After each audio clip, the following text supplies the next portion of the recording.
పట్టుకోరా, గట్టిగా పట్టుకో, గట్టిగా పట్టుకోరా.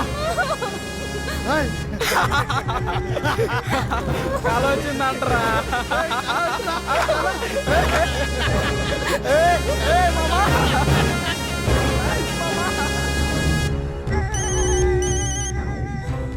भाई हैदराबाद से फोन आया आपको।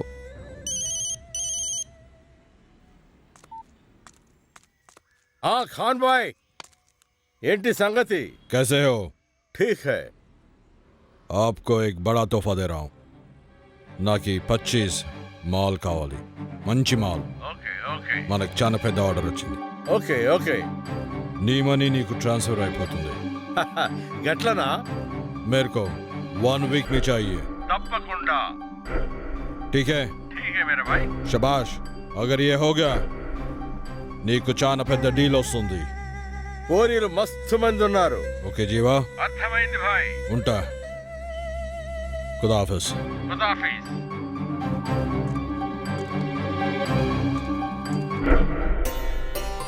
ఈ సంవత్సరం పంటలు బాగలేవండి ప్రెసిడెంట్ గారు. మీదే కాదండి, అందరి పరిస్థితి అలాగే ఉంది. వరుణయాగం చేయించుదాం సర్పంచ్ గారు. సరే సరే, ఏంటా అరుపులు? ఏం రామయ్య, ఏమైంది? ఎందుకు ఏడుస్తున్నావు?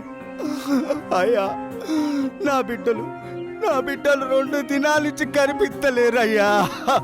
ఊరంతా వెతికారా? స్నేహితులతో ఎక్కడికైనా వెళ్ళారేమో తెలుసుకోండి. వాళ్ళకేమవుతుందయ్యేమోనని భయంగా ఉందయ్యా. అయ్యా, వాళ్ళు అమాయకులయ్యా, వాళ్ళు నా పంచ ప్రాణాలు. వాళ్ళకేమవుతుందో ఏమోనని భయంగా ఉందయ్యా.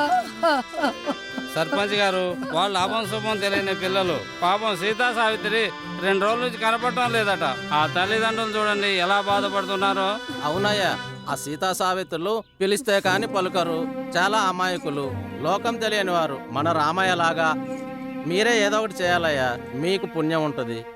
మీరేం భయపడకండి, మీరు వెళ్ళి మన మండల ఎస్ఐ గారికి విషయం చెప్పండి. నేను చెప్పానని ఫిర్యాదు చేయండి, నేను ఫోన్లో మాట్లాడతాను. అలాగే మీ దూర బంధువులకు కూడా ఫోన్ చేసి చెప్పండి. మీ పిల్లలకి ఏం కాదు, నేను చెప్తున్నాగా, ధైర్యంగా ఉండండి, సరేనా?